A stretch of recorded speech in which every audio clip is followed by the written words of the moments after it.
Hindi ugali ng mga lalaki na magsabi ng break na tayo. Hindi na kita mahal. Hindi na ako masaya sa relasyon na meron tayo. Palayain mo na ako. More on action sila. Babaliwalain ka niyan na parang pakiramdam mo wala ka talagang halaga at patuloy kang sasaktan niyan hanggang sa ikaw na mismo ang bumitaw. Paparamdam niyan sa'yo na hindi ka na mahalaga, na hindi ka na mahal. Hindi mo na rin maririnig na mag-I love you yan.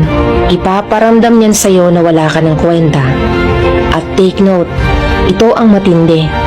Ang sasabihin niyan sa next GF niya, siya naman ang nakipag-break hindi ako. Siya naman nagbago, siya naman naghanap ng iba. Siya naman kasi may kasalanan, naboboring ng kausap siya. Di ba ang saya? So girls, matuto kayong makiramdam ha. Kasi palalabasin palagi ng mga lalaki na sila ang biktima para magmukha silang blameless sa mata ng susunod na kakarelasyonin nila. At ang masama, babae na nga ang biktima pero ang lalabas, lalaki ang biktima ng kasalanang ginawa nila. Nakakatuwa, di ba? Hindi ko nilalahat na ganito ang klase ng lalaki. Pero meron at meron talaga.